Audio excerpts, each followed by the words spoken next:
ದೋಣಿಯವನು ಆಯಾಸ ತೀರಿಸಿಕೊಳ್ಳುವವನಂತೆ ಸಣ್ಣದೊಂದು ಕೂಗು ಹಾಕಿ ದೋಣಿಯನ್ನು ದಡಕ್ಕೆ ಹಚ್ಚಿದ. ಅವನಿಗೆ ಚೆನ್ನಾಗಿ ಗೊತ್ತು, ಗಂಗೆಯಾಚೆಗಿರುವುದೆಲ್ಲ ಮರಳದಿನ್ನೆ. ಮೇಲೆ ಹಿಮಾಲಯದಲ್ಲಿ ಮಂಜು ಕರಗಿ ಗಂಗೆಗೆ ನೆರೆ ಬಂದಾಗ ಇದೆಲ್ಲ ತೊಯ್ದು ಮುಳುಗಿ ಹೋಗುತ್ತದೆ. ಉಳಿದ ದಿನಗಳಲ್ಲಿ ಪ್ರಶಾಂತವಾಗಿ ತೆರೆದುಕೊಳ್ಳುವ ಮಳಲ ದ್ವೀಪದ ಮೇಲೆ ನಾನಾ ತರಹದ ಸಾಧು ಸಂತರು ನೆರೆಯುತ್ತಾರೆ. ಕೆಲವರು ಬಿಡಿ ಸನ್ಯಾಸಿಗಳು ಏಕಾಂಗಿಯಾಗಿ ಅಲೆಯುತ್ತಾರೆ. ಸಾಧಕರು ಗುಂಪು ಸೇರುತ್ತಾರೆ. ಅಘೋರಿಗಳದ್ದು ಮಧ್ಯರಾತ್ರಿಯ ರುದ್ರನರ್ತನ. ಅಲ್ಲಿಗೆ ಮಾರ್ಗಿಗಳೂ ಬರುತ್ತಾರೆ. ನಾಥಪಂಥದವರೂ ಬರುತ್ತಾರೆ. ಹಠಯೋಗದವರೂ ಬರುವುದು ಅಪರೂಪ. ಬಂದರೂ ಒಬ್ಬಂಟಿಗರಾಗಿ ಬರುತ್ತಾರೆ. ದೋಣಿಯವನು ಏನನ್ನೂ ಯೋಚಿಸುತ್ತಾ ದೋಣಿಯನ್ನು ದಡಕ್ಕೆ ಹಚ್ಚಿ ಅವರಿಬ್ಬರಿಗೂ ಇಳಿಯಲು ಅನುವು ಮಾಡಿಕೊಟ್ಟ. ಅವನ ಕೈಗೆ ನೋಟಿನ ಪುಡಿಕೆಯೊಂದನ್ನು ಕೊಟ್ಟ ಲಾಲಿಬಾಬಾ.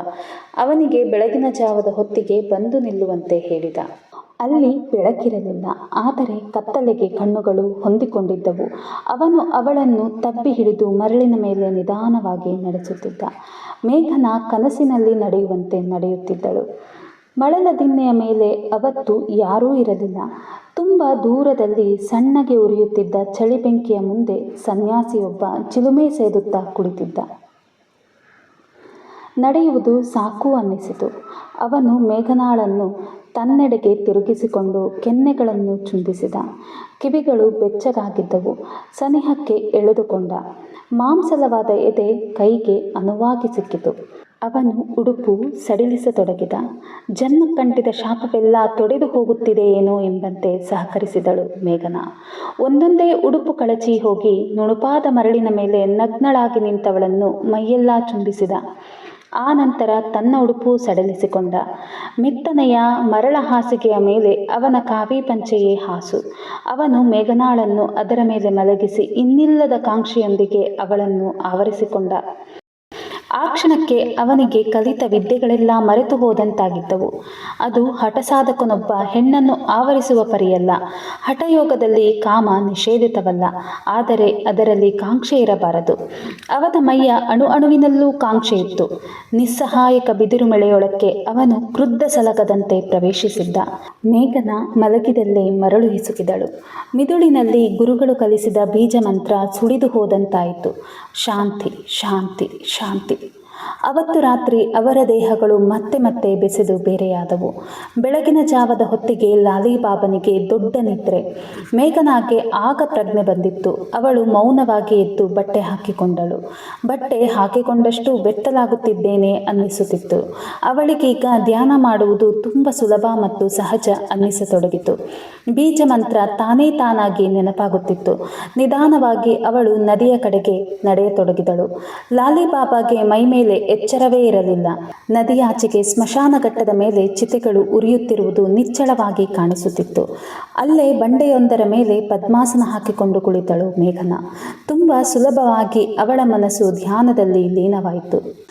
ಬೆಳಗ್ಗೆ ಕಣ್ಣು ಬಿಟ್ಟಾಗ ನಿಚ್ಚಳ ಸೂರ್ಯೋದಯ. ತಾನು ಬೆತ್ತಲೆಯಾಗಿ ಮಲಗಿದ್ದೇನೆಂಬುದು ಗೊತ್ತಾಗಿ ಪಕ್ಕನೆ ಎದ್ದು ಕುಳಿತ ಲಾಲಿಬಾಬಾ. ಮರಳಿನ ಮೇಲೆ ಹಾಸಿದಲ್ಲೇ ಮುದುಡಿಯಾಗಿದ್ದ ಕಾವಿಯ ಲುಂಗಿಯನ್ನು ಸೊಂಟಕ್ಕೆ ಸುತ್ತಿಕೊಂಡ. ಮೇಘನ ಕಾಣಲಿಲ್ಲ. ಕಾವಿಯ ನಿಲುವಂಗಿ ಹಾಕಿಕೊಂಡ. ಅವಳ ಸುಳಿವಿಲ್ಲ. ಸರಸರನೆ ಓಡಾಡಿದ. ಮರಳ ದಿನ್ನೆಯ ಮೇಲೆಲ್ಲ ಹುಡುಕಿದ. ಅವಳು ಎಲ್ಲೂ ಕಾಣಿಸಲಿಲ್ಲ. ಮೇಘನಾ ಎಂದು ಹುಚ್ಚನಂತೆ ಕೂಗು ಹಾಕಿದ. ಅವನಿಗೆ ಮಾರುತ್ತರ ಕೇಳಿ ಬಂದದ್ದು ದೋಣಿಯವನಿಂದ. ತುಂಬ ಹೊತ್ತು ಅವಳಿಗಾಗಿ ಹುಡುಕಿದ ಲಾಲಿಬಾಬಾ ಹತಾಶನಾಗಿ ದಡಕ್ಕೆ ಹಿಂತಿರುಗಿದ. ಅದೇಕೋ ಅವನ ಸಮಾಧಾನವೆಲ್ಲ ಚದುರಿ ಹೋದಂತಾಯಿತು. ಅವನು ಮಧ್ಯಾಹ್ನದ ತನಕ ಸ್ನಾನಘಟ್ಟದಲ್ಲಿದ್ದು ಆ ನಂತರ ಮೇಘನಾಳ ಮನೆಯ ಸಮೀಪಕ್ಕೆ ಹೋದ. ಮನೆಯ ಬಾಲ್ಕನಿಯಲ್ಲೂ ಅವಳು ಕಾಣಲಿಲ್ಲ. 3 ದಿನಗಳ ನಂತರ ಅದೇ ಗಂಗೆಯ ತಟದಲ್ಲಿ ಕೊಂಬೆಯೊಂದಕ್ಕೆ ಸಿಕ್ಕಿ ಹಾಕಿಕೊಂಡಿದ್ದ ಅವಳ ಮೃತದೇಹವನ್ನು ಅಂಬಿಗರು ಹಿಡಿದು ಹೊರಹಾಕಿದ್ದರು. ಅಷ್ಟಾದ ನಂತರವೂ ಲಾಲಿಬಾಬನಲ್ಲಿ ರತ್ಯುತ್ಸಾಹ ಕಡಿಮೆಯಾಗಿರಲಿಲ್ಲ. ಅವನು ಹೆಣ್ಣುಗಳನ್ನು ಅರಸುತ್ತಲೇ ಹೋದ, ಅವನಿಗೆ ಜೋಗೇಶ್ವರಿ ಭೇಟಿಯಾಗುವ ತನಕ.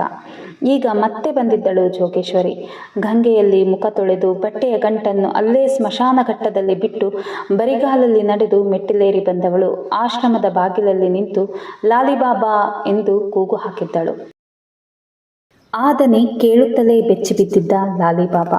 ಅವನೊಬ್ಬನೇ ಅಲ್ಲ, ಆ ದನಿಗೆ ಇಡೀ ಹಠಸಾಧಕರ ಲೋಕವೇ ಬೆಚ್ಚಿ ಬೀಳುತ್ತದೆ. 12 ವರ್ಷಗಳ ಹಿಂದೆ ಜೋಗೇಶ್ವರಿ ತನಗೆ ಏನು ಮಾಡಿದ್ದಳು ಎಂಬುದನ್ನು ನೆನಪು ಮಾಡಿಕೊಂಡ ಲಾಲಿಬಾಬಾ ನಡುಗಿ ಹೋಗಿದ್ದ. ನಿರಂತರ ರೋಗದಿಂದ ಬಸವಳಿದ ರೋಗಿಯೊಬ್ಬ ಗೋಡೆಯ ಆಸರೆ ಹಿಡಿದುಕೊಂಡು ಎದ್ದು ನಿಲ್ಲುವಂತೆ ಎದ್ದು ನಿಂತ ಲಾಲಿಬಾಬಾ ತರಗುಟ್ಟುತ್ತಲೇ ಆಶ್ರಮದ ಬಾಗಿಲಿಗೆ ಬಂದ. ಅಲ್ಲಿ ನಗುತ್ತಾ ನಿಂತಿದ್ದಳು ಜೋಗೇಶ್ವರಿ. ಬೆಳ್ಳಗೆ ಫಳಫಳಿಸುತ್ತಿದ್ದ ಜೋಗೇಶ್ವರಿಯ ದಾಳಿಂಬೆ ಬೀಜದ ಸಾಲಿನಂತಹ ಹಲ್ಲುಗಳನ್ನೇ ತನ್ನ ನಿಸ್ತೇಜ ಕಣ್ಣುಗಳಿಂದ ನೋಡಿದ ಲಾಲಿಬಾಬಾ. ಇವಳನ್ನು ನೋಡಿ 12 ವರ್ಷಗಳಾದವಲ್ಲವೇ ಕೇಳಿಕೊಂಡ. ಅವಳು ಆಶ್ರಮದ ಮೆಟ್ಟಿಲ ಮೇಲೆಯೇ ನಿಂತಿದ್ದಳು. ಕಾಲವೆಂಬುದು ಈ 12 ವರ್ಷಗಳಲ್ಲಿ ಜೋಗೇಶ್ವರಿಯ ಮೇಲೆ ಯಾವ ಪರಿಣಾಮವನ್ನು ಬೀರಿಯೇ ಇಲ್ಲವಾ? ಒಂದು ಸುತ್ತು ದಪ್ಪವಾದಂತಿದ್ದಾಳೆ. ಅಷ್ಟು ಬಿಟ್ಟರೆ ಅವೇ ಪ್ರಖರ ಕಣ್ಣು, ಕಂಚಿಗೆ ಕಂಚು ತಾಕಿದಂತಹ ದನಿ, ಹಾವು ಹೆಡೆ ಎತ್ತಿದಂತಹ ನಿಟಾರಾದ ನಿಲುವು, ಅದೇ ಕಪ್ಪು ದಿರಿಸು. ವಲ್ಲಭ ಪಂತರ ಸನ್ನಿಧಿಗೆ ಬಂದಾಗ ಹೇಗಿದ್ದಳೋ ಹೆಚ್ಚು ಕಡಿಮೆ ಹಾಗೆಯೇ ಇದ್ದಾಳೆ. ನೆನಪಿದ್ದೀನೇನು? ಶುಭ್ರ ಹಿಂದಿಯಲ್ಲಿ ಕೇಳಿದ್ದಳು ಜೋಗೇಶ್ವರಿ. ಲಾಲಿಬಾಬಾ ಉಗುಳು ನುಂಗುತ್ತಾ ಅವಳ ಪಾದ ನೋಡಿದ. ಅರ್ಥ ಮಾಡಿಕೊಳ್ಳಲಿಕ್ಕೆ ಅಷ್ಟು ಸಾಕು. ಉತ್ತರ ಕೊಡಲಿಕ್ಕೆ, ಮಾತನಾಡಲಿಕ್ಕೆ ಅವಳು ಉಳಿಸಿದ್ದಳಾದರೂ ಏನು? ಬಾಗಿಲಲ್ಲೇ ಇದ್ದ ದೊಡ್ಡ ಹಂಡೆಯೊಂದರಿಂದ ತಂಬಿಗೆಯಲ್ಲಿ ನೀರು ತುಂಬಿಕೊಂಡ ಲಾಲಿಬಾಬಾ ಮೆಟ್ಟಿಲ ಮೇಲೆ ಕಾಲೂರಿ ನಿಂತವಳ ಪಾದಕ್ಕೆ ನೀರು ಹನಿಸಿದ. ಬಲಗೈಯಿಂದ ಅವಳ ಪಾದಗಳನ್ನು ಉಜ್ಜಿ ತೊಳೆದ. ಹಠವಿದ್ಯೆಯ ಪ್ರಪಂಚದಲ್ಲಿ ಗುರುವಿಗೆ ಮತ್ತು ಗುರುಭಗಿನಿಗೆ ಮಾತ್ರ ಇಂತಹ ಗೌರವ ನೀಡಲಾಗುತ್ತದೆ. ಇವತ್ತು ಲಾಲಿಬಾಬಾ ಹಠವಿದ್ಯೆಯ ಹಾದಿಯಲ್ಲಿಲ್ಲ, ಅಸಲಿಗೆ ವಾಮವಿದ್ಯೆ ಮಾರ್ಗದಲ್ಲೂ ಇಲ್ಲ. ಆದರೂ ಹಳೆಯ ರೂಢಿ ಮರೆತಿಲ್ಲ. ಮರೆಯುವುದಾದರೂ ಹೇಗೆ? 12 ವರ್ಷಗಳ ಹಿಂದೆ ವಲ್ಲಭ ಪಂತರು ಅವನಿಗೆ 1 ವರ್ಷದ ತನಕ ಪರಿಭ್ರಮಣದಲ್ಲಿರಬೇಕೆಂದು ಆದೇಶಿಸಿದ್ದರು. ಆಗಿನ್ನೂ ಲಾಲಿಬಾಬಾಗೆ ಚಿಕ್ಕ ವಯಸ್ಸು, ದೇಹ ಗಟ್ಟಿಮುಟ್ಟಾಗಿತ್ತು. ಬನಾರಸ್ ಯೂನಿವರ್ಸಿಟಿಯಿಂದ ಹೊರಬಿದ್ದವನು ವಾಮವಿದ್ಯಾ ಸಾಧನೆಗಳನ್ನು ಅರಸಿಕೊಂಡು ಅಲೆಯುತ್ತಿದ್ದ. ಕೆಲವು ದಿನ ಹಿಮಾಲಯದಲ್ಲಿದ್ದ. ಸಿಕ್ಕ ಗುರುಗಳಿಂದ ಅಲ್ಪ ಸ್ವಲ್ಪ ವಿದ್ಯೆಗಳನ್ನು ಕಲಿತೂ ಇದ್ದ. ಆದರೆ ಕಲ್ಕತ್ತಾದಲ್ಲಿ ವಲ್ಲಭ ಪಂತರು ಸಿಕ್ಕಾಗಲೇ ಅವನಿಗೆ ಅರ್ಥವಾದದ್ದು, ವಾಮವಿದ್ಯೆಯ ಹಾದಿ ದೊಡ್ಡದಿದೆ. ಇಲ್ಲಿ ಅಂದುಕೊಂಡಷ್ಟು ಸುಲಭವಾಗಿ ಏನನ್ನೂ ಸಾಧಿಸಲಾಗುವುದಿಲ್ಲ. ವಲ್ಲಭ ಗುರುಗಳು ಮೊದಲು ಹಠಯೋಗ ಬೋಧಿಸುತ್ತಾರೆ. ಆರಂಭದಲ್ಲೇ ಅದು ಮನುಷ್ಯನನ್ನು ಮೆತ್ತಗೆ ಮಾಡಿಬಿಡುತ್ತದೆ. ಹಠಯೋಗ ಕಲಿಯಲಿಕ್ಕೆ ತುಂಬ ತಾಕತ್ತು ಬೇಕು. ಎಲ್ಲಕ್ಕಿಂತ ಹೆಚ್ಚಾಗಿ ಇಂದ್ರಿಯ ನಿಗ್ರಹ ಬೇಕು. ಒಂದೊಂದು ಋತು ಬದಲಾದಾಗಲೂ ಒಂದೊಂದು ಹಠವಿದ್ಯೆ ಹೇಳಿಕೊಡುತ್ತಿದ್ದರು ಗುರುಗಳು. ಹಾಗೆ ಕೆಲವು ವಿದ್ಯೆಗಳನ್ನು ಹೇಳಿಕೊಟ್ಟ ನಂತರ 1 ವರ್ಷದ ಮಟ್ಟಿಗೆ ತಮ್ಮ ಕಣ್ಣಿಗೆ ಕಾಣಕೂಡದೆಂದು ಆಜ್ಞಾಪಿಸಿದ್ದರು. ಅದು ಪರಿಭ್ರಮಣದ ಕಾಲ. ಆಗ ಹಠಯೋಗಿ ಪರಿವ್ರಾಜಕನಾಗುತ್ತಾನೆ. ಅವನು ಬಿಡಿ ಸನ್ಯಾಸಿ. ಸಾಧಕನ ಮಟ್ಟಿಗೆ ಹೇಳುವುದಾದರೆ ಅದು ಅತ್ಯಂತ ಕಷ್ಟದ ಕಾಲ. ಪರಿವ್ರಾಜಕ ವ್ರತ ತೊಟ್ಟ ಮನುಷ್ಯ ಎಲ್ಲಿಯೂ 3 ರಾತ್ರಿಗಳಿಗಿಂತ ಹೆಚ್ಚು ತಂಗುವಂತಿಲ್ಲ. ಯಾವುದಾದರೂ ಒಂದು ನದಿಯನ್ನು ಆಯ್ಕೆ ಮಾಡಿಕೊಳ್ಳಬೇಕು. ಆದರೆ ಆ ನದಿಯನ್ನು ದಾಟುವಂತಿಲ್ಲ. ಅದರ ಎಡಭುಜದ ಮೇಲೆಯೇ ನಡೆಯುತ್ತಾ ಹೋಗಬೇಕು. ಊಟವೆಂದರೆ ಭಿಕ್ಷಾನ್ನವೇ. ವೇಶ್ಯೆಯರ ಮತ್ತು ಕುಷ್ಠರೋಗಿಗಳ ಮನೆಯಲ್ಲಿ ನೀರೂ ಮುಟ್ಟುವಂತಿಲ್ಲ. ತನ್ನ ಸಾಧನೆಯ ಮಟ್ಟಿಗೆ ಹಠಯೋಗವನ್ನು ಏಕಾಂತದಲ್ಲಿ ಮಾಡಿಕೊಳ್ಳಬಹುದೇ ಹೊರತು ಅದನ್ನೇ ಪ್ರದರ್ಶಿಸಿ ಯಾರಿಂದಲೂ ಹಣ ಅಥವಾ ಆಹಾರ ಪಡೆಯುವಂತಿಲ್ಲ. ಹೆಂಗಸರನ್ನು ಮುಟ್ಟುವಂತಿಲ್ಲ. ಕ್ಷೌರ ಮಾಡಿಸಿಕೊಳ್ಳುವಂತಿಲ್ಲ.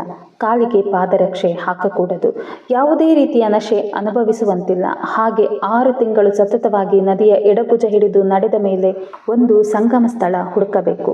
ಯಾವುದಾದರೂ 2 ಅಥವಾ 3 ನದಿಗಳು ಕೂಡುವ ಸಂಗಮ ಸ್ಥಾನ. ಅಲ್ಲಿ ಪರಿವ್ರಾಜಕ ನದಿಯನ್ನು ದಾಟಬಹುದು. ದಾಟಿದ ಮೇಲೆ ಅದೇ ನದಿಯ ಬಲಭುಜ ಹಿಡಿದು ಹಿಂತಿರುಗಿ ನಡೆಯತೊಡಗಬೇಕು. ಅದು 2ನೆಯ 6 ತಿಂಗಳು. ಹಾಗೆ ನಡೆಯಲಾರಂಭಿಸಿದವನು ತನಗೆ ಯಾವುದು ತುಂಬ ಇಷ್ಟವೋ ಅದನ್ನು ತಿನ್ನಕೂಡದು. ಅದಕ್ಕಾಗಿ ಆಸೆ ಪಡಕೂಡದು. 6 ತಿಂಗಳಿಗೆ ಮುಂಚೆ ಗಮ್ಯ ತಲುಪಕೂಡದು. ಅದಕ್ಕಾಗಿ ಆಸೆ ಪಡಕೂಡದು. 6 ತಿಂಗಳಿಗೆ ಮುಂಚೆ ಗಮ್ಯ ತಲುಪಕೂಡದು. ಲಾಲಿಬಾಬಾ ಕರಾರುವಕ್ಕಾಗಿ ಪ್ರತಿಯೊಂದನ್ನೂ ಪಾಲಿಸಿದ್ದ. 6ನೆಯ ತಿಂಗಳು ಮುಗಿದ ಮಾರನೆಯ ದಿನ ಅವನು ವಲ್ಲಭ ಗುರುಗಳ ಪಾದಕ್ಕೆ ಹಣೆ ಹಚ್ಚಿದ್ದ. ಮತ್ತು ಅವತ್ತೇ ಅವನು ಜೋಗೇಶ್ವರಿಯನ್ನು ಜೀವನದಲ್ಲಿ ಮೊದಲ ಬಾರಿಗೆ ನೋಡಿದ್ದು. ಪರಿವ್ರಾಜಕ ವ್ರತ ಮುಗಿಸಿ ಹಿಂತಿರುಗಿದ ಶಿಷ್ಯನನ್ನು ಕಂಡು ಗುರುಗಳು ತುಂಬ ಸಂತುಷ್ಟರಾಗಿದ್ದರು. ಹಠಯೋಗ ಒಂದೇ ಅಲ್ಲ, ಮೇಲ್ದರ್ಜೆಯ ವಾಮವಿದ್ಯೆಗಳನ್ನೂ ಕಲಿಯಲಿಕ್ಕೂ ಅವನೀಗ ಅರ್ಹ. ಆಗಷ್ಟೇ ನದಿಯಲ್ಲಿ ಮಿಂದು ಶುಚಿರ್ಭೂತನಾಗಿ ಹಣೆಗೆ ವಿಭೂತಿ ಹಚ್ಚಿಕೊಂಡು ಮಧ್ಯೆ ರಕ್ತ ತಿಲಕವಿಟ್ಟು ಹೆಗಲ ತನಕ ತನ್ನ ಗುಂಗುರು ತಲೆಗೂದಲು ಇಳಿಬಿಟ್ಟುಕೊಂಡು ತಳತಳಿಸುವ ಕಣ್ಣುಗಳೊಂದಿಗೆ ಬಂದು ಎದುರಿಗೆ ನಿಂತಿದ್ದ ಲಾಲಿಬಾಬಾ ಅವರಿಗೆ ಯಾವುದೋ ಜನ್ಮದ ಮಗನಂತೆ ಕಂಡಿದ್ದ. ಉಳಿದ ಸಾತ್ವಿಕ ಆಧ್ಯಾತ್ಮ ಪ್ರಪಂಚದಲ್ಲೂ ಗುರುವಾದವನು ತನ್ನ ಶಿಷ್ಯರನ್ನು ಮಕ್ಕಳಂತೆಯೇ ಕಾಣುತ್ತಾನೆ. ಆದರೆ ವಾಮವಿದ್ಯಾ ಪ್ರಪಂಚದಲ್ಲಿ ಈ ಬಾಂಧವ್ಯ ಮತ್ತು ಆತ್ಮೀಯವಾಗಿರುತ್ತದೆ, ಖಚಿತವಾಗಿರುತ್ತದೆ. ಇಲ್ಲಿ ಗುರುವು ತಾಯಿಯೂ ಆಗುತ್ತಾನೆ. ಎಲ್ಲೇ ಇದ್ದರೂ ಅವನ ಅವಶ್ಯಕತೆಗಳನ್ನು ಅರ್ಥ ಮಾಡಿಕೊಂಡು ಮಗನನ್ನು ಪೊರೆದಂತೆ ಪೊರೆಯುತ್ತಾನೆ. ವಜ್ರೋಲಿ ವಿದ್ಯೆಗೆ ಅಣಿಯಾಗುವ ಕಾಲ ಬಂದಿದೆ ಎಂಬ ಮಾತು ವಲ್ಲಭ ಗುರುಗಳ ಬಾಯಲ್ಲಿ ತಂತಾನೇ ಬಂದಿತ್ತು. ಲಾಲಿಬಾಬಾ ಆನಂದ ತುಂದಿಲನಾಗಿ ಹೋಗಿದ್ದ. ಹಠಯೋಗವೆಂಬ ವಿಕ್ಷಿಪ್ತ ಪ್ರಪಂಚದೊಳಕ್ಕೆ ಕಾಲಿಡುವ ಪ್ರತಿಯೊಬ್ಬನಿಗೂ ಅದೊಂದು ಆತುರವಿರುತ್ತದೆ. ಅಂತ ಆತುರದ ಹೆಸರು ವಜ್ರೋಲಿ. ಆ ವಿದ್ಯೆ ಕಲಿಯುವುದೆಂದರೆ ಹಠಯೋಗದ ಹಾದಿಯಲ್ಲಿ ಹಿಮಾಲಯದ ಒಂದು ತುದಿ ಹತ್ತಿದಂತೆಯೇ. ಅದನ್ನು ಯಾರೂ ಕೂಡ ಸ್ವತಂತ್ರವಾಗಿ ಕಲಿಯಲಾರರು. ಕಲಿಯುವ ಪ್ರಯತ್ನವನ್ನೂ ಮಾಡಲೂಬಾರದು. ಜೀವಕ್ಕೇ ಅಪಾಯ. ಅದನ್ನು ಕಲಿಯಲು ಗುರುವೇ ಎದುರಿಗೆ ಇರಬೇಕು. ಹಾಗೆ ಒಂದೆರಡು ದಿನಗಳಲ್ಲಿ ಕೈಗೂಡುವ ವಿದ್ಯೆಯೂ ಅದಲ್ಲ. ಪರಿವ್ರಾಜಕ ವ್ರತ ಮುಗಿಸಿ ಹಿಂತಿರುಗಿದ ಲಾಲಿಬಾಬನನ್ನು ವಲ್ಲಭ ಪಂತರು ಅವತ್ತು ತಮ್ಮ ಸ್ಥಾವರಕ್ಕೆ ಕರೆದೊಯ್ದರು. ಕಲ್ಕತ್ತಾ ನಗರದಿಂದ 2 ಕೂಗಳತೆ ದೂರದಲ್ಲಿರುವ ಒಬ್ಬಂಟಿ ಬಂಗಲೆ ಅದು. ನೋಡಲಿಕ್ಕೆ ಸಾಮಾನ್ಯ ಬಂಗಲೆಯಂತೆ ಕಾಣುತ್ತದಾದರೂ ಅನೇಕ ದಶಕಗಳಿಂದ ಅದು ಹಠಯೋಗಿಗಳ ಸ್ಥಾವರ. ವಲ್ಲಭ ಪಂತರಿಗಿಂತ ಮುಂಚೆ ಚೈತನ್ಯದೇವ ಎಂಬುವವರಿದ್ದರು. ಅವರಿಗಿಂತ ಮುಂಚೆ ದೀನಬಂಧು. ಅಲ್ಲಿ ಏನು ನಡೆಯುತ್ತದೆಂಬುದು ನಿಗೂಢ. ತಿಳಿದುಕೊಳ್ಳಲು ಯಾರೂ ಹವಣಿಸುವುದೂ ಇಲ್ಲ. ಅಪರೂಪಕ್ಕೊಮ್ಮೆ ಕಲ್ಕತ್ತಾದಲ್ಲಿ ಸಾರ್ವಜನಿಕವಾಗಿ ಹಠಯೋಗಿಗಳು ಗುಂಪು ಗುಂಪಾಗಿ ಕಾಣಿಸಿಕೊಳ್ಳುತ್ತಾರೆ, ಪ್ರದರ್ಶನ ನೀಡುತ್ತಾರೆ. ಒಬ್ಬೇ ಒಬ್ಬ ತೆಳ್ಳನೆಯ ಸಾಧಕ ಹಲ್ಲಿನಲ್ಲಿ ಸರಪಳಿಯನ್ನು ಕಚ್ಚಿ ಹಿಡಿದು ಆ ಸರಪಳಿಯನ್ನು ಮಾಲು ತುಂಬಿದ ರಾಕ್ಷಸಾಕಾರದ ಟ್ರಕ್ಗೆ ತಗುಲಿಸಿ ಏರು ಹಾದಿಯಲ್ಲಿ ಟ್ರಕ್ಕನ್ನು ಜರಜರನೆ ಎಳೆದೊಯ್ದು ಬಿಡುತ್ತಾನೆ. ಜನ ನಿಬ್ಬೆರಗಾಗುತ್ತಾರೆ. ಮತ್ತೊಬ್ಬ ಹಠಯೋಗಿ ಮೊಳಕೈಯಲ್ಲಿ ಗುದ್ದಿ ಕಲ್ಲು ಚಪ್ಪಡಿಯನ್ನು 2 ತುಂಡು ಮಾಡಿಬಿಡುತ್ತಾನೆ. ಇನ್ನೊಬ್ಬಾತ ಬೆಂಕಿ ನುಗ್ಗುತ್ತಾನೆ. ಕೇವಲ ಕಣ್ಣ ನೋಟದಲ್ಲೇ ಸೂಜಿಯಂತಹ ಕಬ್ಬಿಣ ಮಣಿಸುತ್ತಾನೆ. ಕಲ್ಕತ್ತಾದ ಜನಕ್ಕೆ ಅದನ್ನೆಲ್ಲ ನೋಡುವ ಸಂಭ್ರಮ. ಹಠಯೋಗಿಗಳು ಸಾಮಾನ್ಯವಾಗಿ ಊರೊಳಕ್ಕೆ ಬರುವುದಿಲ್ಲ. ಒಮ್ಮೆ ಬಂದರೆಂದರೆ ಗುಂಪು ಗುಂಪಾಗಿ ಬರುತ್ತಾರೆ. ಅವರ ವಿದ್ಯೆಗಳ ಪ್ರದರ್ಶನ ಕಂಡು ಬೆರಗುಗೊಳ್ಳುವ ಜನ ತೋಚಿದಷ್ಟು ದಾನ ಮಾಡುತ್ತಾರೆ. ಮುಖ್ಯವಾಗಿ ವರ್ತಕರು ಚಕ್ಕಡಿಗಳಲ್ಲಿ ತುಂಬಿಕೊಂಡು ಹೋಗುವಷ್ಟು ದವಸ ಧಾನ್ಯ ಕೊಡುತ್ತಾರೆ, ಬಟ್ಟೆ ಕೊಡುತ್ತಾರೆ, ಕಂತೆ ಹಣ ಕೊಡುತ್ತಾರೆ. ಇಷ್ಟೇ ಕೊಡಿ, ಇದನ್ನೇ ಕೊಡಿ ಅಂತ ಗುರುವಲ್ಲಭರು ಯಾರನ್ನೂ ಕೇಳಿದವರಲ್ಲ. ಅವರು ಕಲ್ಕತ್ತಾದ ಕಾಳಿಮಾತಾ ಮಂದಿರದಿಂದ ನಡೆಯಲಾರಂಭಿಸುತ್ತಾರೆ. ದಾರಿಯುದ್ದಕ್ಕೂ ಅವರ ಶಿಷ್ಯರ ಹಠವಿದ್ಯಾ ಪ್ರದರ್ಶನಗಳಾಗುತ್ತಿರುತ್ತವೆ. ಮನಸ್ಸು ಬಂದ ಕಡೆ ವಲ್ಲಭ ಪಂತರು ನಿಂತುಕೊಳ್ಳುತ್ತಾರೆ. ಹಾಗೆ ಅವರು ನಿಂತ ಜಾಗದ ಎಡಬಲಕ್ಕಿರುವ ಅಂಗಡಿಗಳಲ್ಲಿ ಆ ವರ್ಷ ಸಮೃದ್ಧ ವ್ಯಾಪಾರ. ಗುರುಗಳ ಕೃಪೆಯೊಂದಿದ್ದರೆ ಸಾಕು, ಒಬ್ಬ ಫಕೀರ ಕೂಡ ಕೋಟ್ಯಾಧಿಪತಿಯಾಗಿ ಬಿಡಬಲ್ಲ.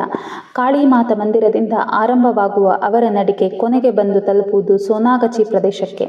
ಸೋನಾಗಚಿ ಎಂಬುದು ಇಡೀ ಏಷ್ಯಾ ಖಂಡದಲ್ಲೇ ಮತ್ತೆಲ್ಲೂ ಕಾಣಸಿಗದಂತಹ ಬಹುದೊಡ್ಡ ವೇಶ್ಯಾ ಸಾಮ್ರಾಜ್ಯ.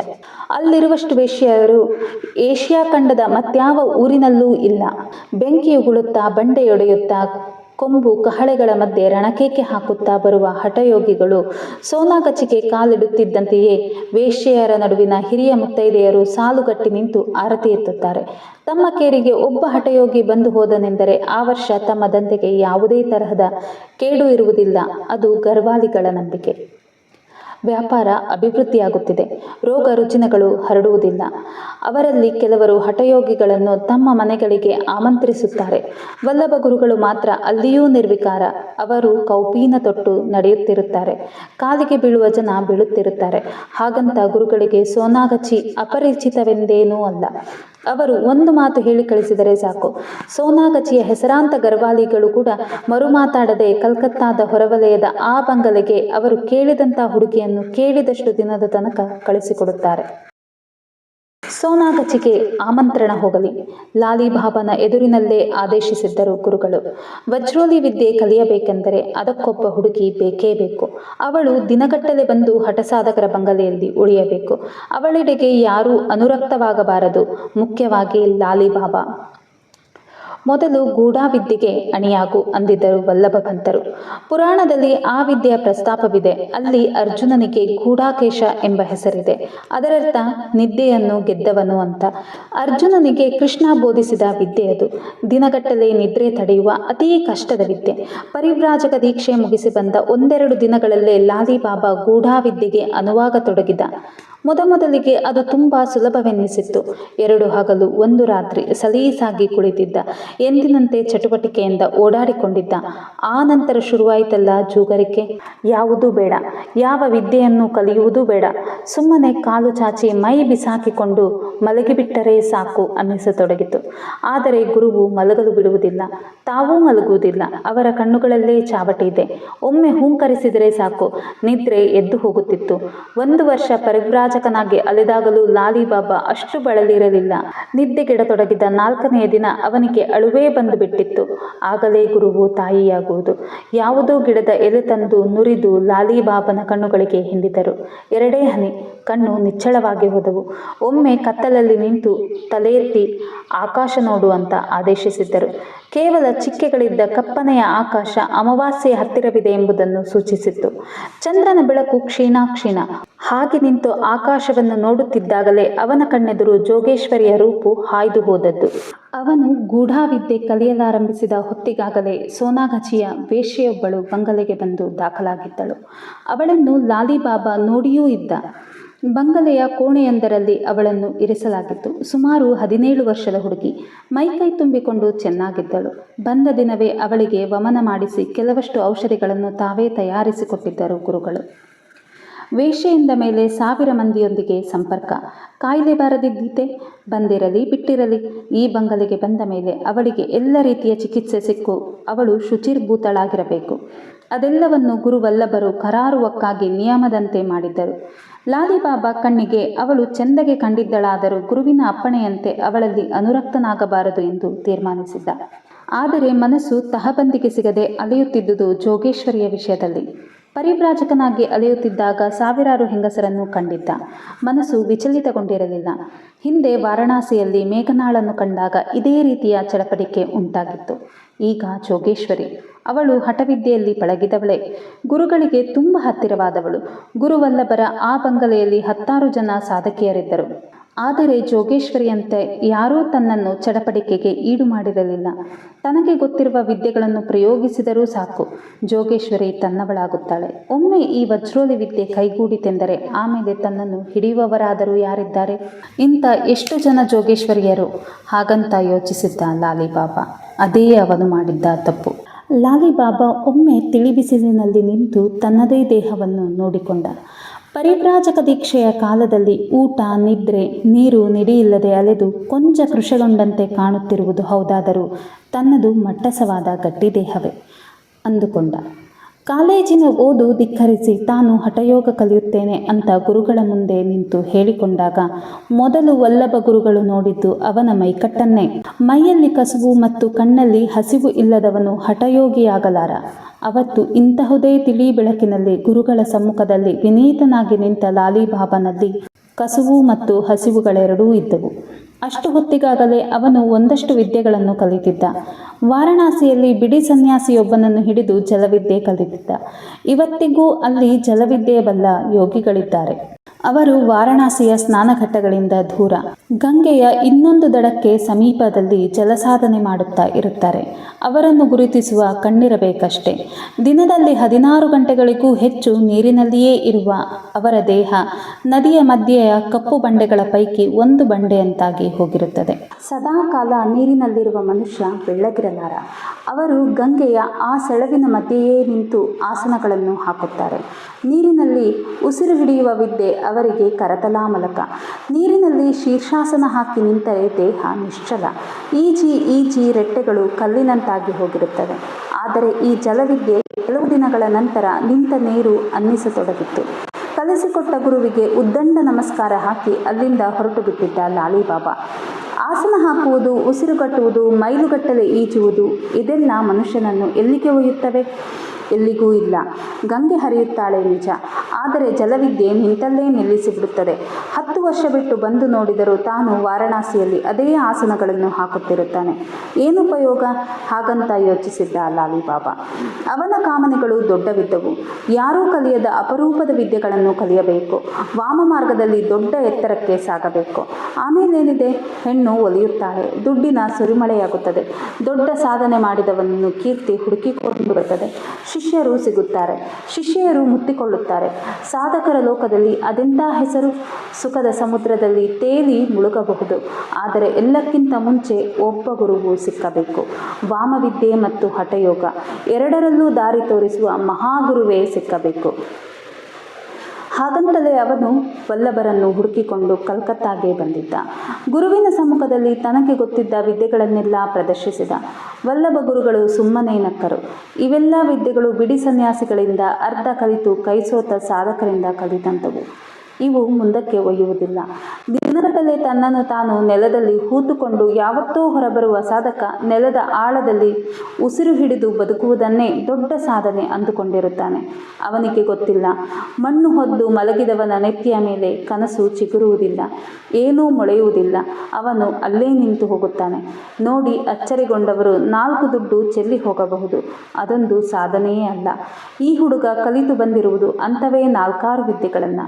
ಅಷ್ಟರಲ್ಲೇ ಚಿಕ್ಕದೊಂದು ಅಹಂಕಾರ ಕಣ್ಣುಗಳಲ್ಲಿ ಮೊಳೆತಿದೆ. ಅದನ್ನು ಮುರಿಯುವುದು ದೊಡ್ಡ ಮಾತಲ್ಲ. ಆದರೆ ಹುಡುಗ ಮನಸ್ಸು ಮಾಡಿದರೆ ವಾಮ ಮಾರ್ಗದಲ್ಲಿ ಸಾಕಷ್ಟು ದೂರಕ್ಕೆ ಸಾಗಬಲ್ಲ. ಹಠವಿದ್ಯೆಯೂ ಇವನಿಗೆ ಮೈಗೂಡಬಹುದು. ಹಾಗೊಂದುಕೊಂಡೇ ವಲ್ಲಭ ಗುರುಗಳು ಅವನಿಗೆ ಆಶ್ರಯ ನೀಡಿದರು. ಅವರ ಆಶ್ರಯಕ್ಕೆ ಬಂದ ಮೊದಲ 6 ತಿಂಗಳಲ್ಲೇ ಅವನಿಗೆ ಸಾಧನೆ ಎಂದರೆ ಏನೆಂಬುದು ಗೊತ್ತಾಗಿ ಹೋಗಿತ್ತು. ಅಹಂಕಾರ ಮುರಿದ ಗುರುವು ಸಣ್ಣ ಬೆಳಕಿನ ಹಾದಿ ತೋರಿಸಿದ್ದ. ಆದರೆ ಹೆಣ್ಣಿನ ವಿಷಯದಲ್ಲಿ ಮಾತ್ರ ಲಾಲಿಬಾಬಾ ತನ್ನ ಮನಸ್ಸನ್ನು ಗಟ್ಟಿ ಮಾಡಿಕೊಂಡೇ ಇರಲಿಲ್ಲ. ಆ ಮಾಯೆ ಮೊದಲಿಂದಲೂ ಬೆನ್ನು ಬಿಡದೆ ಕಾಡುತ್ತಿತ್ತು. ಹಾಗಂತ ಅವನು ಕಲ್ಕತ್ತಾದ ಸೋನಾಕ್ಕೆ ಎಂದೂ ಹೋದವನಲ್ಲ. ಅವನಿಗೆ ದುಡ್ಡಿಗೆ ಸಿಗುವ ಹೆಣ್ಣು ಬೇಡ, ಇಚ್ಛೆ ಮೂಡಿಸುವ ಹೆಣ್ಣು ಬೇಕು. ಅವಳಲ್ಲಿ ವಾಂಛೆ ಪಡಿಮೂಡುವಂತೆ ತಾನು ಮಾಡಬೇಕು. ನಿನ್ನ ಬಿಟ್ಟು ಮತ್ತೊಬ್ಬರಿಲ್ಲ ಅಂತ ಅವಳಿಗನ್ನಿಸಿ ಅವಳೇ ಹುಡುಕಿಕೊಂಡು ಬರಬೇಕು. ಆಮೇಲೆ ಸಂಭವಿಸಬೇಕು ಸುದೀರ್ಘ ಸಮಾಗಮ.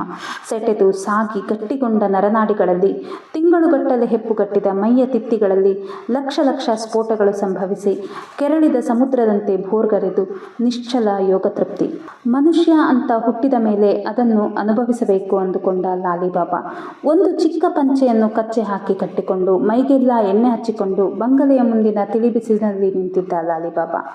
ಗುಂಗುರು ಗುಂಗುರಾದ ಅವನ ತಲೆಗೂದಲು ಹೆಗಲ ತನಕ ಇಳಿದಿದ್ದವು. ನಿಜಕ್ಕೂ ಮೋಹಕವಾಗಿ ಕಾಣುತ್ತಿದ್ದ ಲಾಲಿಬಾಬಾ. ಆಗಲೇ ಅಲ್ಲಿಗೆ ಜೋಗೇಶ್ವರಿ ಬಂದದ್ದು. ಅವಳು ಚಪ್ಪಲಿ ಧರಿಸಿರಲಿಲ್ಲ. ಕಾಲ ಬೆರಳು ಮೊಲದ ಮೂತಿಯಂತೆ ಕೆಂಪಗಿದ್ದವು. ಕಪ್ಪನೆಯ ಸೀರೆಯನ್ನು ಸುಮ್ಮನೆ ಬಿಡುಬೀಸಾಗಿ ಸುತ್ತಿಕೊಂಡು ಅದರ 2 ಚುಂಗುಗಳನ್ನು ಕೊರಳ ಹಿಂದೆ ಸೇರಿಸಿ ಗಂಟು ಹಾಕಿದ್ದಳು. ಜೋಗೇಶ್ವರಿ ಕುಪ್ಪುಸ ತೊಟ್ಟಿರಲಿಲ್ಲ. ಅವಳ ತುಂಬು ಭುಜಗಳು ಬೆಳ್ಳಗೆ ಹೊಳೆಯುತ್ತಿದ್ದವು. ಸಣ್ಣ ಹೊಟ್ಟೆ, ಪುಟ್ಟ ಕಟಿ, ತುಂಬು ನಿತಂಬ. ನಡೆಯುತ್ತಿದ್ದರೆ ಶಿಲ್ಪವೊಂದಕ್ಕೆ ಜೀವ ಬಂದು ಅದು ಮೆಟ್ಟಿಲಿಳಿಯುತ್ತಿದೆಯೇನೋ ಅನ್ನಿಸುತ್ತಿತ್ತು. ಅವಳ ಪುಟ್ಟ ಬಾಯಿ, ದೊಡ್ಡ ಕಣ್ಣು, ನೀಳ ಮೂಗು, ತೀಡಿದಂತಿದ್ದ ಹುಬ್ಬು, ಶ್ವೇತಪುಷ್ಪದಂತಿದ್ದ ಕಿವಿ, ಕೊರಳ ಇಳಿಜಾರು ಎಲ್ಲವೂ ಮೋಹಕ. ಹಣೆಯಲ್ಲಿ ಕಪ್ಪನೆಯ ತ್ರಿಶೂಲದ ಚಿತ್ರವಿತ್ತು. ಹಠಸಾಧಕರ ಪ್ರಪಂಚದಲ್ಲಿ ಅದೊಂದು ಸ್ಪಷ್ಟ ಸಂಕೇತ. ದೊಡ್ಡ ಮಟ್ಟದ ಸಾಧನೆ ಮಾಡದ ಹೊರತು ವಲ್ಲಭ ಗುರುಗಳು ತ್ರಿಶೂಲ ತಿಲಕ ಧರಿಸುವಂತೆ ಅಪ್ಪಣೆ ನೀಡುವುದಿಲ್ಲ. ಲಾಲಿಬಾಬಾನಿಗೂ ಅದು ಗೊತ್ತಿತ್ತು. ಅಂತ ಹಂತ ಮುಟ್ಟಿದ ಹೆಂಗಸರನ್ನು ಉಳಿದ ಸಾಧಕರು ಕಣ್ಣೆತ್ತಿ ನೋಡುವುದಿಲ್ಲ. ಅವರತ್ತ ಕಾಮನೆಗಳನ್ನು ಹರಿಬಿಡುವುದಿಲ್ಲ. ಆದರೂ ಅವನು ನೋಡಿದ, ಆಸೆಯಿಂದ ನೋಡಿದ. ಸಣ್ಣಗೆ ನಕ್ಕಳು ಜೋಗೇಶ್ವರಿ. ಇದು ನಿಷಿದ್ಧ ಫಲ. ತನ್ನ ನಿಲುಕಿನದಲ್ಲ ಅಂತ ಅನ್ನಿಸಿತಾದರೂ ಮನಸ್ಸು ತಡೆಯದಾಯಿತು. ಜೋಗೇಶ್ವರಿಯಂತಹ ಸಾಧಕಿಯರನ್ನು ಗುರುವಲ್ಲಭರು ಮತ್ತು ಅವರ 5 ಜನ ಪ್ರಣವ ಶಿಷ್ಯರು ಮಾತ್ರ ಬಳಸುತ್ತಾರೆ. ಅದಾದರೂ ಇಚ್ಛೆಯಿಂದಲ್ಲ, ಕೇವಲ ಸಾಧನೆಗಾಗಿ. ಅಂತಹುದರಲ್ಲಿ ಈಗಷ್ಟೇ ಹಠವಿದ್ಯೆಯ ಏಣಿ ತಬ್ಬಿದ ತಾನು ಈ ಕೆಲಸ ಮಾಡಬಹುದೇ? ತಿಳಿಬಿಸಿಲಿನಲ್ಲಿ ನಿಂತು ಮೈಗೆ ಹಚ್ಚಿದ ಎಣ್ಣೆಯಷ್ಟೂ ಇಂಗಿ ಆರಿದ ಮೇಲೆ ಮಜ್ಜನ ಮಾಡುವಾಗಲೂ ಅವನು ಜೋಗೇಶ್ವರಿ ಬಗ್ಗೆಯೇ ಯೋಚಿಸುತ್ತಿದ್ದ. ಮಧ್ಯಾಹ್ನ ನಿದ್ರೆ ಬರಲಿಲ್ಲ. ಚಾಪೆಯ ಮೇಲೆ ಅಂಗಾತ ಮಲಗಿದವನಿಗೆ ಅವಳ ನೆನಪಾದರೆ ಸಾಕು, ದೇಹ ಕೆಂಡ ಕೆಂಡ. ರಾತ್ರಿಯ ಹೊತ್ತಿಗೆ ಅವನೊಂದು ನಿರ್ಧಾರಕ್ಕೆ ಬಂದಿದ್ದ. ಧ್ಯಾನ ಪ್ರವೇಶ. ವಾರಣಾಸಿಯಲ್ಲಿ ಪ್ರೊಫೆಸರನ ಮಗಳು ಮೇಘನಾ ತನಗೆ ವಶವಾಗಿದ್ದೇ ಈ ವಿದ್ಯೆಯಿಂದ. ಆದರೆ ಜೋಗೇಶ್ವರಿ ಯಾರೋ ಸಾಮಾನ್ಯ ಹುಡುಗಿಯಲ್ಲ. ಅಷ್ಟು ಸುಲಭಕ್ಕೆ ಅವಳ ಮನಸ್ಸು ವಿಚಲಿತಗೊಳ್ಳಲಾರದು. ಅಕಸ್ಮಾತ್ ಅವಳು ದಿಗ್ಬಂಧನ ಹಾಕಿ ಕುಳಿತು ಧ್ಯಾನ ಮಾಡುತ್ತಿದ್ದರೆ ತನಗಿರುವ ಶಕ್ತಿಯಿಂದ ಧ್ಯಾನ ಪ್ರವೇಶ ಮಾಡುವುದು ಆಗದ ಮಾತು. ಆದರೂ ಪ್ರಯತ್ನಿಸಬಾರದೇಕೆ? ಲಾಲಿಬಾಬಾ ಕಣ್ಣು ಮುಚ್ಚಿ ನೆಡೆದಾಗಿ ಉಸಿರೆಳೆದುಕೊಂಡ. ಅವನ ಪ್ರಯೋಗ ಆರಂಭವಾಗಿತ್ತು. ಚಟ್ಟನೆ ತಲೆಕೊಡವಿದಳು ಜೋಗೇಶ್ವರಿ. ಮನಸ್ಸು ಹಿಡಿತಕ್ಕೆ ಸಿಕ್ಕುತ್ತಿಲ್ಲ. ಒಲ್ಲೆನಿಂದರೂ ಎಲ್ಲೋ ಅಲೆಯುತ್ತಿದೆ. ಅದು ಯಾವುದೋ ಅಸ್ಪಷ್ಟ ಮುಖ. ಸಾಮಾನ್ಯವಾಗಿ ತನಗೆ ಹೀಗಾಗುವುದಿಲ್ಲ. ಎಣ್ಣೆ ನೀರು ಹಾಕಿ ಸ್ನಾನ ಮಾಡಿಸಿದ ಮಗುವನ್ನು ಸ್ನಾನ ಮನೆಯಿಂದ ಹೊರತರುವ ಹೊತ್ತಿಗಾಗಲೇ ಅದು ನಿದ್ರೆ ಹೋಗಿರುತ್ತದಲ್ಲ. ಹಾಗೆ ಕಣ್ಣು ಮುಚ್ಚಿ ಕುಳಿತ 2 ನಿಮಿಷದೊಳಗಾಗಿ ಮನಸ್ಸು ಏಕಾಗ್ರತೆ ಸಾಧಿಸಿಬಿಡುತ್ತಿತ್ತು. ಆದರೆ ಇವತ್ತು ಸಾಧ್ಯವಾಗುತ್ತಿಲ್ಲ. ವಾಮ ಸಾಧನೆಯ ಪ್ರಪಂಚಕ್ಕೆ ಹೊಸದಾಗಿ ಕಾಲಿಟ್ಟಾಗ ಹೀಗೆ ಆಗುತ್ತಿತ್ತು. ಪಕ್ಕದಲ್ಲಿ ಪಕ್ಕದಲ್ಲಿ ಕುಳಿತು ಹೇಳಿಕೊಡಲಿಕ್ಕೆ, ಪ್ರೇರಣೆ ನೀಡುವುದಕ್ಕೆ ಆಗ ಗುರು ವಲ್ಲಭರಿರಲಿಲ್ಲ. ತಾನು ಕ್ರಮಿಸಿ ಬಂದ ಹಾದಿ ಬಹಳ ದೊಡ್ಡದು, ಬಹಳ ತೊಡಕಾದದ್ದು. ಎಂಥವರ ಕೈಗೆ ಸಿಕ್ಕು ನರಳಿದೆ. ಕಲಿತದ್ದಕ್ಕಿಂತ ಕಳೆದುಕೊಂಡದ್ದೇ ಹೆಚ್ಚು. ಆದರೆ ಗುರು ವಲ್ಲಭರನ್ನು ಹುಡುಕಿ ತಲುಪಿಕೊಳ್ಳುವ ಹೊತ್ತಿಗೆ ಕೆಲವು ಸಾಧನೆಗಳು ಕೈವಶವಾಗಿದ್ದವು. ವಾಮ ಪ್ರಪಂಚದ ದಾರಿ ತೆರೆದುಕೊಂಡಿತ್ತು.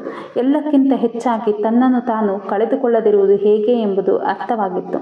ಆದರೆ ಇವತ್ತು ಎಲ್ಲಿ ತಿರುಗಾಡುತ್ತಿದೆ ಮನಸ್ಸು? ಯಾವ ಅಸ್ಪಷ್ಟ ಚಿತ್ರ? ಎಲ್ಲಿಯ ಮೋಹ? ಯಾರ ಮುಖ?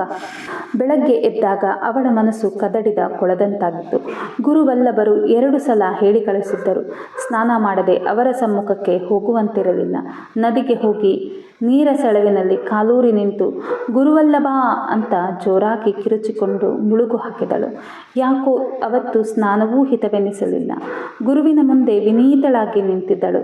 ಹತ್ತಿರಕ್ಕೆ ಕರೆದು ಮೈದಡವಿದ್ದರು ಗುರುವು. ಬೆತ್ತಲ ಬೆನ್ನ ಮೇಲೆ ಅವರು ಕೈ ಇರಿಸಿದ್ದು ಹಿತವಾಗಿತ್ತು. ವಾಮ ಪ್ರಪಂಚದಲ್ಲಿ ಗುರುವು ತಂದೆಯೂ ಹೌದು, ಗುರುವು ಗಂಡನೂ ಹೌದು. ಆತನೇ ತಂದೆ ತಾಯಿ, ಆತನೇ ಮಗ. ಇಡೀ ಪ್ರಪಂಚವನ್ನೇ ನಿರಾಕರಿಸಿ ಬಂದ ಮೇಲೆ ಗುರುವಿನ ಹೊರತಾಗಿ ತನಗೆ ಬೇರೆ ಇದ್ದರಾದರೂ ಯಾರು? ಮನಸ್ಸು ವಿಕಾರಗೊಂಡಿದೆ ಜೋಗೇಶ್ವರಿ, ಸಮಾಧಾನ ಮಾಡಿಕೊ, ಕ್ರೋಧಕ್ಕೆ ಬುದ್ಧಿ ಒಪ್ಪಿಸಬೇಡ ಅಂದರು. ಅದಕ್ಕಿಂತ ಒಂದೇ ಒಂದು ಮಾತು ಹೆಚ್ಚಿಗೆ ಆಡಲಿಲ್ಲ. ಮನಸ್ಸಿನ ವಿಕಾರ, ಕ್ರೋಧ, ಬಲಹೀನತೆಗಳು ಗುರುವಿಗಲ್ಲದೆ ಮತ್ಯಾರಿಗೆ ಅರ್ಥವಾಗಲು ಸಾಧ್ಯ? ಜೋಗೇಶ್ವರಿ ಸುಮ್ಮನೆ ತಲೆಯಾಡಿಸಿ ಎದ್ದು ಹೋದಳು. ಆನಂತರ ಗುರುಗಳು ಲಾಲಿಬಾಬನನ್ನು ಕರೆಸಿದರು. ಮರ ಹತ್ತಲಾಗದವನು ಶಿಖರ ತಲುಪಲಾರ. ಅವಿವೇಕ ಆವರಿಸಿಕೊಂಡಿದೆ ನಿನ್ನನ್ನ. ಈ ಕೆಲಸ ತಕ್ಷಣ ನಿಲ್ಲಿಸು. ವಜ್ರೋಲಿ ಪ್ರಯೋಗಕ್ಕೆ ಇನ್ನೂ ಉಳಿದಿರುವುದು 6 ದಿನ ಗದರಿದ್ದರು. ಕ್ಷಣದ ಮಟ್ಟಿಗೆ ಬೆರಗಾದ ಲಾಲಿಬಾಬಾ. ತಾನು ಜೋಗೇಶ್ವರಿಯ ಮೇಲೆ ಧ್ಯಾನ ಪ್ರವೇಶ ವಿದ್ಯೆಯ ಪ್ರಯೋಗ ಮಾಡಿರುವುದು ಈ ವೃದ್ಧ ಗುರುವಿಗೆ ಗೊತ್ತಾಗಿದೆಯಾ? ಜೋಗೇಶ್ವರಿಗೆ ಪ್ರಯೋಗ ಸಫಲವಾಗುತ್ತಿದೆ. ಜೋಗೇಶ್ವರಿ ತೆಕ್ಕೆಗೆ ಸಿಕ್ಕಳೆಂದರೆ ಆಮೇಲೆ ವಜ್ರೋಲಿಯ ಸಾಧನೆ ಎಷ್ಟು ಹೊತ್ತಿನ ಮಾತು? ಲಾಲಿಬಾಬಾ ತನ್ನದೇ ಆದ ಧಾಟಿಯಲ್ಲಿ ಯೋಚಿಸುತ್ತಿದ್ದ. ಗುರುವಿನ ಎಚ್ಚರಿಕೆ ಮನಸ್ಸಿಗೆ ನಾಟಲಿಲ್ಲ. ಅದು ತನ್ನ ಜೀವನದಲ್ಲಿ ಅವನು ಮಾಡಿದ ಅತಿ ದೊಡ್ಡ ತಪ್ಪು. ಅವತ್ತು ಜೋಗೇಶ್ವರಿ ದಿನವಿಡೀ ಮೌನವಾಗಿದ್ದಳು. ಅವಳ ಚಟುವಟಿಕೆಯಲ್ಲಿ ವಿಶೇಷವಾದದ್ದೇನೂ ಕಾಣಲಿಲ್ಲ. ಎಂದಿನಂತೆ ಉಳಿದವರೊಂದಿಗೆ ಕುಳಿತು ಪಂಕ್ತಿ ಭೋಜನ ಮಾಡಿದಳು. ನಂತರ ತನ್ನ ಕೋಣೆಗೆ ಹಿಂತಿರುಗಿದಳು. ಸಾಯಂಕಾಲ ಬಂಗಲೆಯ ಹಿಂದಿನ ಬಯಲಿನಲ್ಲಿ ತಿರುಗಾಡುವಾಗಲೂ ಅವಳನ್ನು ಅದೇ ಪ್ರಶ್ನೆ ಕಾಡುತ್ತಿತ್ತು. ಸ್ವಲ್ಪ ಹೊತ್ತು ಅಲ್ಲೇ ಬಯಲಲ್ಲಿ ಪದ್ಮಾಸನ ಹಾಕಿ ಕುಳಿತು ಧ್ಯಾನ ಮಾಡಲು ಪ್ರಾರಂಭಿಸಿದಳು. ಅವತ್ತು ಜೋಗೇಶ್ವರಿ ದಿನವಿಡೀ ಮೌನವಾಗಿದ್ದಳು. ಅವಳ ಚಟುವಟಿಕೆಯಲ್ಲಿ ವಿಶೇಷವಾದದ್ದೇನೂ ಕಾಣಲಿಲ್ಲ. ಎಂದಿನಂತೆ ಉಳಿದವರೊಂದಿಗೆ ಕುಳಿತು ಪಂಕ್ತಿ ಭೋಜನ ಮಾಡಿದಳು. ನಂತರ ತನ್ನ ಕೋಣೆಗೆ ಹಿಂತಿರುಗಿದಳು. ಸಾಯಂಕಾಲ ಬಂಗಲೆಯ ಹಿಂದಿನ ಬಯಲಿನಲ್ಲಿ ತಿರುಗಾಡುವಾಗಲೂ ಅವಳನ್ನು ಅದೇ ಪ್ರಶ್ನೆ ಕಾಡುತ್ತಿತ್ತು. ಸ್ವಲ್ಪ ಹೊತ್ತು ಅಲ್ಲೇ ಬಯಲಲ್ಲಿ ಪದ್ಮಾಸನ ಹಾಕಿ ಕುಳಿತು ಧ್ಯಾನ ಮಾಡಲು ಯತ್ನಿಸಿದಳು. ಈ ಸಲವಂತೂ ಸರಿಯಾಗಿ ಕಣ್ಣು ಮುಚ್ಚಲಿಕ್ಕೂ ಸಾಧ್ಯವಾಗಲಿಲ್ಲ. ವಿನಾಕಾರಣ ಮೈಯೆಲ್ಲ ಬಿಸಿಯಾಗುತ್ತಿತ್ತು, ಕಂಪಿಸುತ್ತಿತ್ತು. ಮತ್ತೆ ಮತ್ತೆ ಅದೇ ಅಸ್ಪಷ್ಟ ಮುಖ, ಸ್ಥಿರವಾಗಿ ನಿಲ್ಲದೆ ಅಲೆಯುವ ಮನಸ್ಸು, ಹಾಗೆ ಕಾಣಿಸಿಕೊಳ್ಳುವ ಮುಖ ಯಾರೆಂದು ತಿಳಿದುಕೊಳ್ಳುವ ತವಕ, ಕಿಬ್ಬೊಟ್ಟೆಯಾಳದಲ್ಲಿ ಧಗಿಸಿ ನಿಲ್ಲುವ ಕಾಮ. ಇದು ಯಾವ ಮೋಡಿ? ತನ್ನ ಮೇಲೆ ಯಾವ ಪ್ರಯೋಗ ನಡೆಯುತ್ತಿದೆ? ಪ್ರಯೋಗ ಮಾಡುತ್ತಿರುವವರು ಯಾರು? ಇದು ವಲ್ಲಭ ಗುರುಗಳ ಸತ್ವ ಪರೀಕ್ಷೆಯೋ? ಇಷ್ಟು ವರ್ಷಗಳ ನಂತರವೂ ಎಂಥ ಪರೀಕ್ಷೆ ಗುರುವೇ? ತಾನು ಕೇಳಿಕೊಂಡ ಪ್ರಶ್ನೆಗಳಿಗೆ ಉತ್ತರ ಸಿಕ್ಕದೆ ಚಿಟ್ಟನೆ ಚೀರಿಕೊಂಡಳು. ಬಯಲಿನಲ್ಲಿ ಪ್ರತಿಧ್ವನಿ ಹುಟ್ಟಲಿಲ್ಲ. ಬಂಗಲೆಯ ಮೆಟ್ಟಿಲುಗಳ ಮೇಲೆ ಕುಳಿತಿದ್ದ ಲಾಲಿಬಾಬಾ ಪಕ್ಕನೆ ನಕ್ಕಿದ್ದ. ಜೋಗೇಶ್ವರಿಯ ಮೇಲೆ ತನ್ನ ಪ್ರಯೋಗ ಪ್ರಭಾವ ಬೀರತೊಡಗಿದೆ ಎಂಬುದು ಅವನಿಗೆ ಖಚಿತವಾಗಿತ್ತು. ಅವಳ ಜಾಗದಲ್ಲಿ ಮತ್ತೊಬ್ಬಳಿದ್ದಿದ್ದರೆ ಈ ಹೊತ್ತಿಗೆ ಕಾತರಿಸಿ ಹುಡುಕಾಡಿಕೊಂಡು ಬಂದು ತೆಕ್ಕೆಗೆ ಬೀಳುತ್ತಿದ್ದಳು. ಆದರೆ ಇದು ಸಾಮಾನ್ಯದ ಹೆಂಗಸಲ್ಲ. ಪಳಗುವುದು ನಿಧಾನ. ಆದರೆ ಒಮ್ಮೆ ಪಳಗಿ ತೆಕ್ಕೆಯಲ್ಲಿ ಕರಗಿದಳೆಂದರೆ ಆ ನಂತರ ಸುಖವೇ ಸುಖ. ಹಾಗೆ ಅವನು ಯೋಚಿಸುತ್ತಾ ಕುಳಿತಾಗಲೇ ಜೋಗೇಶ್ವರಿ ಅವನ ಪಕ್ಕದಿಂದ ಮೆಟ್ಟಿಲು ಹತ್ತಿ ಹೋದಳು. ಒಂದು ಕ್ಷಣದ ಮಟ್ಟಿಗೆ ಇಬ್ಬರ ನಡುವೆ ಯಾವುದೋ ವಿದ್ಯುತ್ತು ಪ್ರವಹಿಸಿದಂತಾಯಿತು. ಅವನನ್ನು ಸುಮ್ಮನೆ ಕಡೆಗಣ್ಣಲ್ಲಿ ನೋಡಿ ಮುಂದಕ್ಕೆ ಹೋದಳು ಜೋಗೇಶ್ವರಿ. ಅವತ್ತು ರಾತ್ರಿ ಅವಳು ತುಂಬ ಎಚ್ಚರಿಕೆಯಿಂದಿದ್ದಳು. ಎಂದಿನಂತೆ ಮದಿರೆ ಕುಡಿಯಲಿಲ್ಲ. ಅವಳದು ಒಂದೇ ಹೊತ್ತಿನ ಊಟ. ರಾತ್ರಿ ಧ್ಯಾನವೆಲ್ಲ ಮುಗಿದು ಮನಸ್ಸು ನಿರಾಳಗೊಂಡ ಮೇಲೆ 1-2 ಗುಟುಕು ಮದಿರೆ. ಆದರೆ ಅವತ್ತು ಯಾವುದೂ ಬೇಡವೆನಿಸಿತ್ತು. ಮಜ್ಜನದ ಕೋಣೆಗೆ ಹೋಗಿ ಮೈಗೆ 1 ಕೊಡ ತಣ್ಣಗಿನ ನೀರು ಸುರಿದುಕೊಂಡು ಮೈಯಾರುವ ಮೊದಲೇ ಮಹಡಿಯ ವಿಶಾಲವಾದ ಕಕ್ಷೆಯ ಮಧ್ಯದಲ್ಲಿ ಪದ್ಮಾಸನ ಹಾಕಿ ಕುಳಿತು ನಿಚ್ಚಳ ದನಿಯಲ್ಲಿ ಓಂಕಾರ ಮಾಡಿದಳು. ಮನಸ್ಸು ತಹಬಂದಿಗೆ ಬರುತ್ತಿದೆ ಎನ್ನಿಸಿತು. ಒಮ್ಮೆ ಗುರುವಿನ ಬೀಜಮಂತ್ರ ಹೇಳಿಕೊಂಡಳು. ಏಕಾಗ್ರತೆ 2 ಮೆಟ್ಟಿಲು ಹತ್ತಿದಂತಾಯಿತು. ಆದರೆ ಅಷ್ಟರಲ್ಲೇ ಕೊಳಕ್ಕೆ ಕಲ್ಲು ಬಿದ್ದಿತ್ತು. ಎಲ್ಲಿಂದಲೋ ಎದ್ದ ಬಿರುಗಾಳಿ, ಬೆಟ್ಟದ ತುದಿಯಲ್ಲಿ ಆಸರೆ ಇಲ್ಲದೆ ನಿಂತವಳನ್ನು ಕದಲಿಸಿ ಹಾಕುವಂತಹ ಬಿರುಗಾಳಿ. ತಾನು ತತ್ತರಿಸಿ ಹೋಗುತ್ತಿದ್ದಾಳೆ. ಮನಸ್ಸು ಯಾವುದೋ ಚಕ್ರಸುಳಿಗೆ ಸಿಕ್ಕಂತಾಗಿದೆ. ಧ್ಯಾನ ಸಾಧ್ಯವಾಗುತ್ತಿಲ್ಲ. ಇಲ್ಲಿ ತಾನು ಒಬ್ಬಳೇ ಇಲ್ಲ, ಯಾರೋ ಪ್ರವೇಶ ಮಾಡಿದ್ದಾರೆ. ಯಾವುದೂ ತನ್ನ ಸುಪರ್ದಿಯಲ್ಲಿ ಉಳಿಯುತ್ತಿಲ್ಲ.